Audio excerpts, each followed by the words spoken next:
Hey Soul Family, this is a part 2 for my Teenager in Love reading that I just did. In that reading I kept saying you, and then sometimes I'd be talking about the person who feels like the teenager in love, and then sometimes I felt the other person's energy coming in of the person who's the one that's in their heart. Like, both people are obviously experiencing things on this spiritual journey. So sorry if that was confusing, but this is a part 2, and this is a little bit more geared towards the person who was the one that got away, the one that's still in this masculine energy is hard. Now, it doesn't have to be a male, although it could be. Masculine energy is just the one that's a little bit more focused on the 3D, work, career, finances, things like that.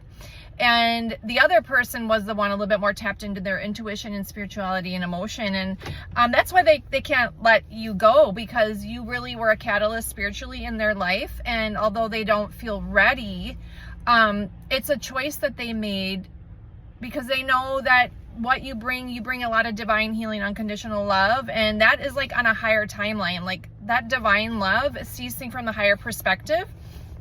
And they might not even realize what hard work it took for you to get into that divine healing energy. You've had to clear a lot of programming, culture, beliefs. You've had to let a lot of people go, even butt heads with your family. Like you also chose, instead of when you were anxious or depressed, instead of going to drinking or drugs or whatever, you chose to heal. Even when you were too weak to do anything and you're in bed, you found a Reiki online video or did a spiritual clearing, SRT clearing or something. That you're always constantly wanting to shift and grow and up the timeline, and that is very rare. Not a lot of people can do that, and so you need to know that is why you maybe felt unlucky in love or career, because you keep leveling up to new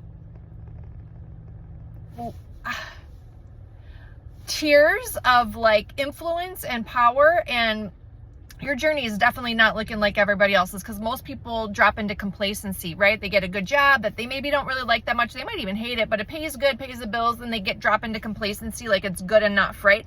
You keep like leveling up that things aren't good enough for you. You know there's more, you're called to higher. And you need to remember that not everybody's going to be able to meet you at that level, and to try not to get too discouraged, because every time you level up, you're calling in like your soul purpose and your divine healed partner. And these other individuals were given a test, like, are they going to rise up? Are they going to look at their life? Are they going to uproot things? And they often chose not to. They just stayed complacent, because the average person can't do what you've done. And you just know you're a spiritual baddie, and you need to know that.